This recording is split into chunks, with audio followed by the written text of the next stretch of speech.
नमस्कार, good morning, good afternoon. आप लोग पढ़िए। अब धीरे धीरे चीज़ें आसान होने वाली हैं और आपके एग्ज़ाम भी आने वाले हैं, तो इसलिए बहुत अच्छे से पढ़िए। आज हम पढ़ेंगे डीसी जनरेटर का। डीसी जनरेटर जनरेटर फिर में हम पढ़ेंगे सेल्फ एक्साइटेशन। एक्साइटेशन कैसे होता है, ये सेल्फ एक्साइटेशन क्या होता है?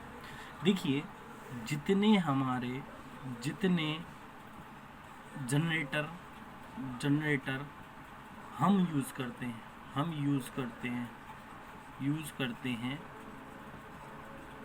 वह सेल्फ एक्साइटेशन जनरेटर कहलाते हैं।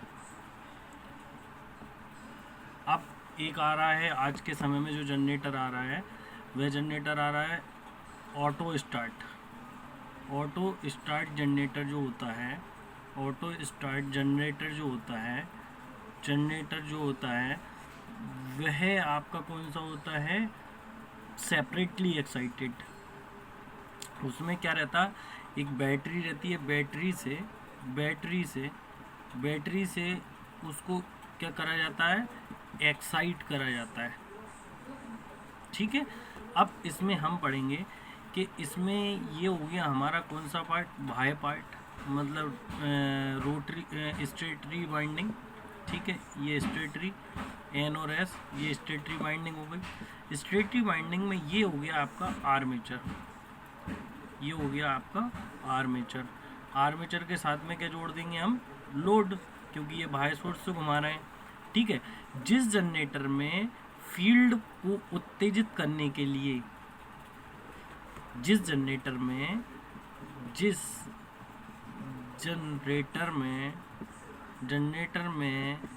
फील्ड को एक्साइटेड करने की आवश्यकता नहीं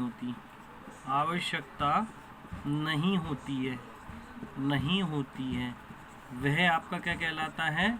सेल्फ एक्साइटेशन कहलाता है। सेल्फ एक्साइटेशन कहलाता है।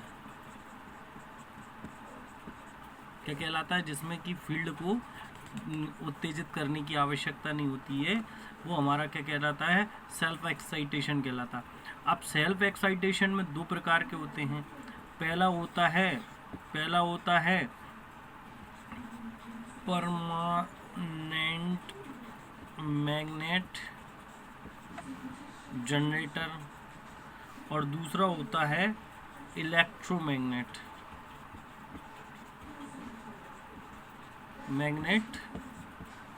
जनरेटर। देखिए, दो होते हैं। एक होता है आपका कौन सा? सेल्फ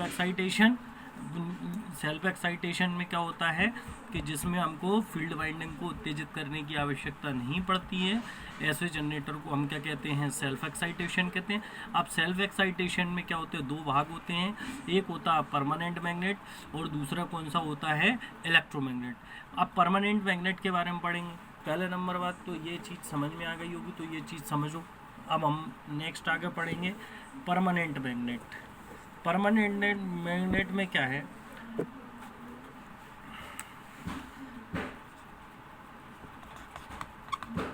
परमानेंट मैग्नेट में क्या है?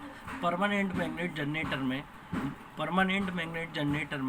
क्या होता है? परमानेंट मैग्नेट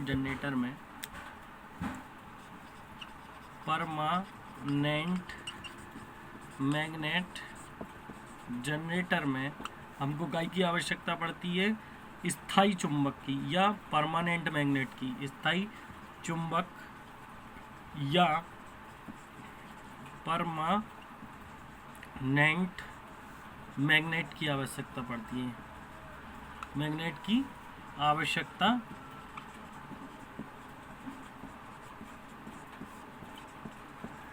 है। ठीक है, समझ गए। अब जैसे कि हम जो डायग्राम बनाया था उसके अनुरूप हम पढ़ रहे थे, तो उसमें क्या कर देते हैं, हमको स्थायी चुंबक के प्रयोग किए जाते हैं। इसको क्या कहते हैं, इसको कहते हैं मैग्नेटो या डायनेमो कहते हैं, डायनेमो कहा जाता है। इसको क्या कहा जाता है, जिसमें परमानेंट मैग्नेट चुंबक की आवश्यकता पड़ती है, उसको हम क्या कहते हैं, स्थायी चुंबक जनरेटर कहते हैं, और उसको हम क्या कहते हैं, मैग्नेटो या डायनेमो कहते हैं। क्योंकि इसमें स्थायी चुंबकों से चुंबकीय क्षेत्र पैदा किया जाता है। ठीक है, क्या कराया जाता है, इसमें क्या काम करते हैं, स्थायी चुंबक, परमानेंट मैग्नेट लगा दी जाती हैं, ये परमानेंट मैग्नेट, और उसमें आर्मेचर को क्या करा जाता है, घुमाया जाता है। तो हमारा क्या करता है, आर्मेचर फ्लक्स जनरेट करता है, फ्लक्स से क्या हो जाता है, ईएमएफ उत्पन्न हो जाता है, तो ईएमएफ प्रोड्यूस करता है। इसलिए इसमें क्या करते हैं, परमानेंट चुंबक का इस्तेमाल करते हैं। और आर्मेचर द्वारा हुआ ईएमएफ घूर्णन गति मतलब टॉर्क के अनुक्रमानुपाती होती है। ये चीज़ याद रखना, स्थायी चुंबक जनरेटर में ईएमएफ होता है, वो टॉर्क के क्या होता है, अनुक्रमानुपाती होता है, और टॉर्क के अनुक्रमानुपाती ये इसकी एक कंडीशन है। इसमें हम बात करें इस वाले जनरेटर में, तो विशेष तौर से क्या हो जाएगा, इसके एडवांटेज क्या हो जाएंगे, कि इसमें कोई एक्सटर्नल सोर्स या बाह्य सोर्स की आवश्यकता नहीं होती है, क्योंकि इसमें ऑलरेडी परमानेंट मैग्नेट लगी रहती है, तो इसमें बाह्य सोर्स की आवश्यकता नहीं होती है। और दूसरे नंबर बात क्या है, इसको पूर्ण लोड पर मतलब फुल लोड पर या मैक्सिमम लोड पर, फुल लोड पर इसको आसानी से विद्युत वाहक बल प्राप्त किया जा सकता है। ठीक है, अब इसके डिसएडवांटेज क्या क्या है, डिसएडवांटेज है इसमें विद्युत वाहक बल के मान को परिवर्तित नहीं किया जा सकता। ये याद रखना है कि विद्युत वाहक बल के मान को चेंज नहीं कर सकते, परिवर्तित नहीं कर सकते। ये बिल्कुल इम्पोर्टेंट है।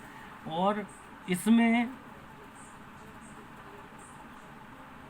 इसे स्थायी चुंबक मतलब ज़्यादा शक्तिशाली चुंबक से नहीं बनाया जा सकता। क्योंकि भारी हो जाएगी और क्या बोलते हैं, लाने ले जाने में ये एक स्थान से ज़्यादा जगह घेरेगी, तो इसलिए ज़्यादा शक्तिशाली चुंबक से नहीं बनाया जा सकता। और धीरे धीरे चुंबक का गुण होता है, धीरे धीरे चुंबक का, परमानेंट मैग्नेट का क्या होता है, मैग्नेटिज्म या चुंबकत्व क्या होने लगता है, समाप्त होने लगता है। समाप्त होने के कारण इसका चुंबकत्व क्या हो जाएगा, क्षीण होने लगेगा। इसलिए क्षीण यानी कि डिस्ट्रॉय होने लगेगा। तो इसलिए परमानेंट मैग्नेट, ज़्यादा शक्तिशाली परमानेंट मैग्नेट का उपयोग नहीं किया जा सकता। और इसको पुनः चार्ज नहीं कराया जा सकता है, क्योंकि चुंबक में यदि एक बार उसका चुंबकत्व या मैग्नेटिज्म ख़त्म हो गया, तो हम क्या काम करते हैं, मैग्नेटिज्म जैसी ख़त्म हो जाता है तो मैग्नेटिज्म प्राप्त करने के लिए क्या करते हैं, स्थायी चुंबक के साथ कई दिनों तक रखते हैं, या कई प्रकार की विधियाँ हैं, तीन प्रकार की विधियाँ हैं, उनका इस्तेमाल करके चुंबकत्व प्राप्त करते हैं। इसमें मतलब जो चुंबक यूज़ होंगी उसको मतलब हम वापस इस्तेमाल नहीं कर सकते, हमेशा नई चुंबक का इस्तेमाल करते हैं। ठीक है, तो ये होती है आपकी परमानेंट मैग्नेट जनरेटर का एक्साइटेशन कैसे होता है, किस तरीके से बना होता है इसमें। और बच्चे थोड़ा सा ध्यान दें, प्लीज़ थोड़ा सीरियसली लें, नहीं तो अन्यथा दिक्कत हो जाएगी। ठीक है, धन्यवाद।